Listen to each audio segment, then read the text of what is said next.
Guys, welcome to the Basketball Hut. So, after the conclusion of that Grizzlies Warriors game, we now finally have our complete look at the 2021 NBA playoffs.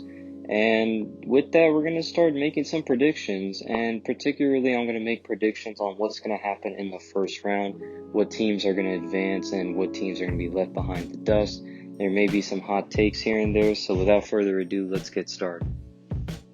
So let's take a step into the Eastern Conference and look at all the first round matchups there. So the first one we got is the 76ers versus the Washington Wizards. And as good as the Wizards are, I mean, they're a good offensive team. They're solid defensively now thanks to the arrival of Daniel Gafford. I just don't think they match up well against Philly. I think Embiid is the most dominant center in the league right now, and he's going to just toy with the Wizards.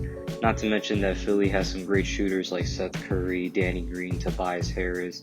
And they also got great defense as well, thanks to Ben Simmons and Matisse Thybulle. And not to mention, Doc Rivers can outcoach Scott Brooks any day of the week. So, with that being said, I'm gonna say the 76ers in 5. I think Washington can get one game, and that's probably where like Russell Westbrook or Bradley Beal just go off for like 30, 40 points or something like that. But I just think Philly is just the better team top to bottom. So with that being said, Sixers are going to beat the Wizards in 5.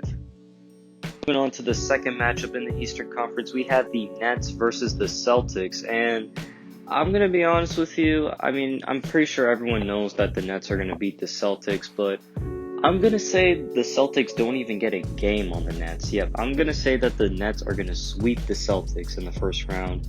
And again, no disrespect to the Celtics, but I just think they're a very inconsistent team offensively and defensively. And Brooklyn just has such a great offense. I mean, you have 3 great players like James Harden, Kyrie Irving, Kevin Durant, all guys who put up 25 a game. And also Kyrie and KD are both 2 players who elevate their games into the postseason. So it's going to be very difficult to stop that if you're the Celtics.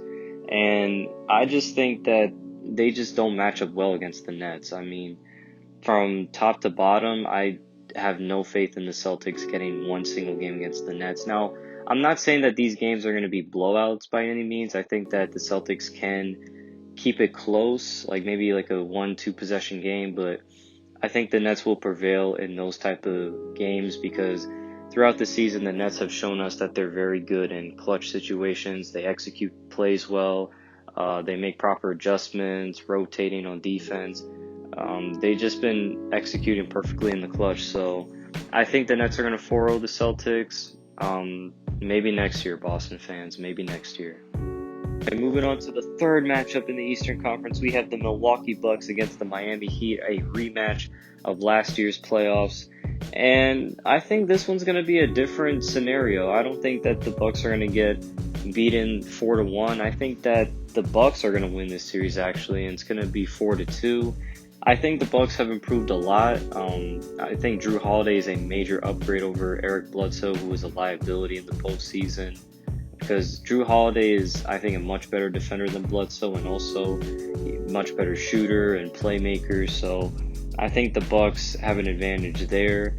And also, I think Giannis, for the first time, will step up against this Miami Heat defense. I think that he's been taking a lot of mid-range shots this season and making them, and I think he's going to use that to his advantage against the Heat for sure. And then as for the Miami Heat, I think they got worse. Obviously, they were dealing with injuries, and some key players were gone, like Jay Crowder, for instance, who was very important in that Miami Heat's playoff run. So I just think that the Bucks are going to win 4-2. I mean, again, the Heat are still the Heat. They got that Heat culture. They got Jimmy Butler and all them guys. So I think that they're going to get 2 games off of them and definitely will make this series competitive. But when the dust settles, I do have Milwaukee coming out of that matchup. In our final matchup in the Eastern Conference playoffs, we have the Hawks going up against the New York Knicks, 2 teams who don't have that much playoff experience, 2 teams who haven't made the playoffs in quite some time. So, I mean, this is a really tough one. This is probably going to be the most competitive matchup in the East because, again, these 2 teams don't have any playoff experience, and it's very, very tough to judge how Trae Young and Julius Randle will perform in their first playoff series. But I think the Knicks are going to win in 7. I think this is going to go to 7 games, but I do think the Knicks will execute in game 7 and they will beat the Hawks. The Knicks have such a good defense, and not only that, but I believe they're a top 3 team in 3-point shooting, so that's definitely going to help them out for sure.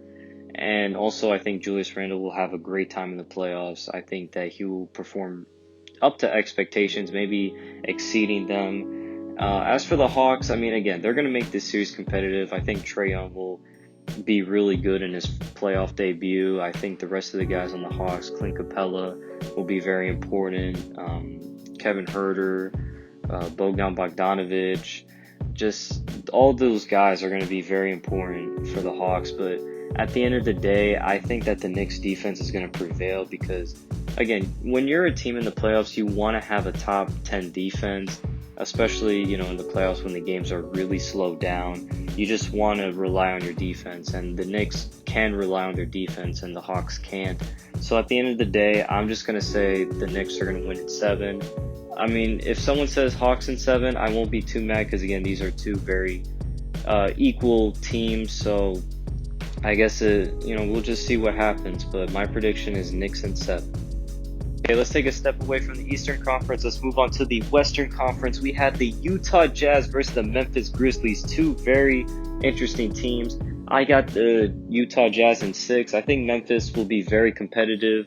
They're a very good defensive team. I believe they led the league in steals.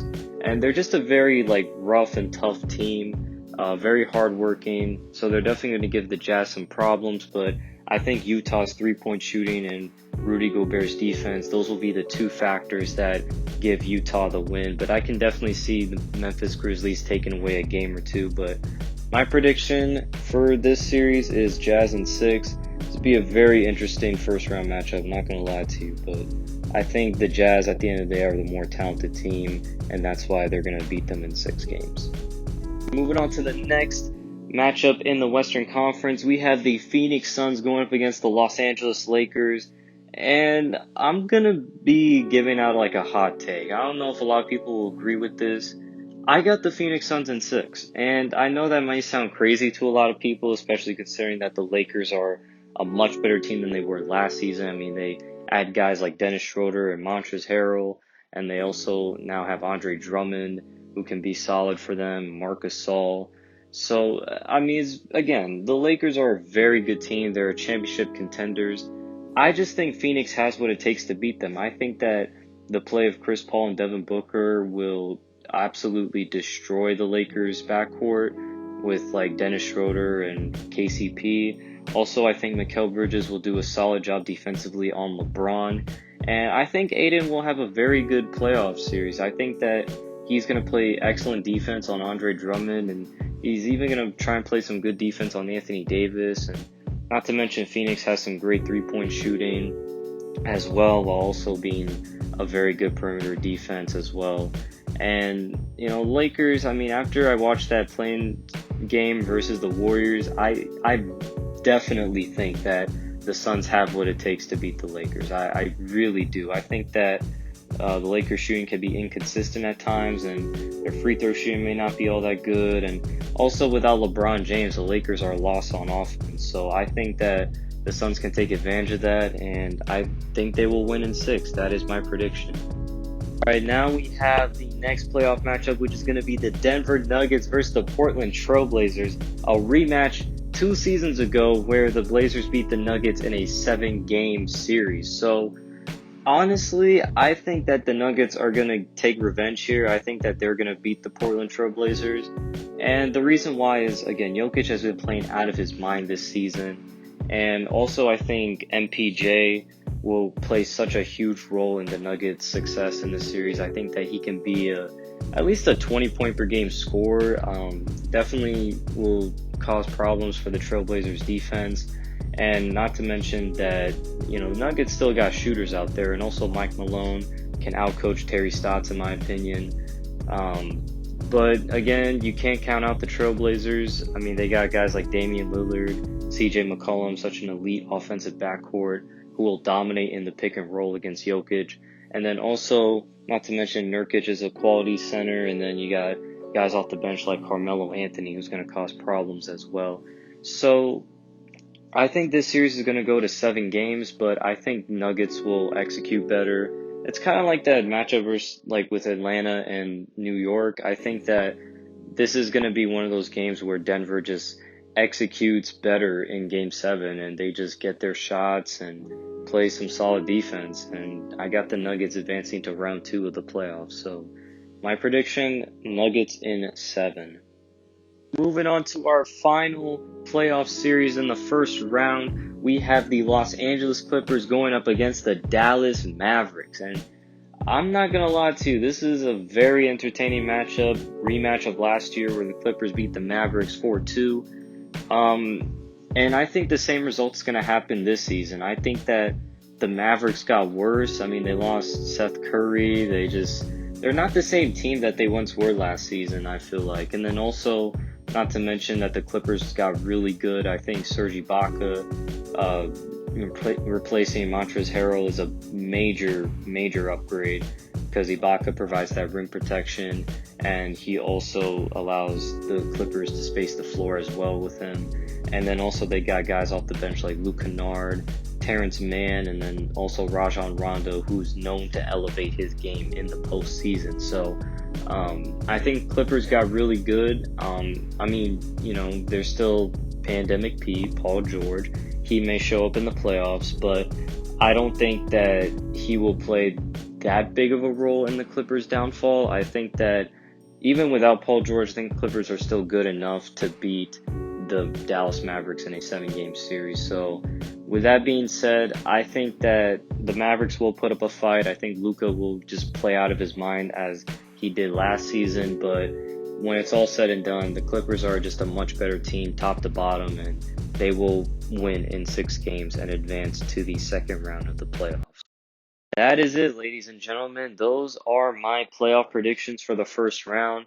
Obviously, there's some hot takes. Some people may agree, some people may disagree, but it's just what I think is going to happen. Now, I'm not saying that it is going to be right because these are predictions after all. I'm not saying these are 100% true. So, don't just, I don't know, gamble your money on my predictions. These, at the end of the day, are just predictions. So, not expecting all of them to come true. Like some of the series, like, I don't know, maybe that Hawks versus Knicks one, maybe I end up being wrong, or maybe Portland beats Denver, or maybe Celtics take Brooklyn to 7 games. Like again, I'm not expecting to be 100% right, but it's just what I think is going to happen based on how these teams performed in the regular season and how they're built for the playoffs. So that's that. But anyway, I am going to be doing this for the second round, for the conference finals, and for the NBA finals. So it's kind of be like a whole like mini series kind of as the playoffs progress. I'll release these kind of videos. But anyway, that's going to be it for this video. Thank you all so much for watching. If you guys enjoyed this video, make sure to like, comment, subscribe. We're trying to grow by the minute. And I really appreciate y'all and just, have a good rest of your day. Peace out, man.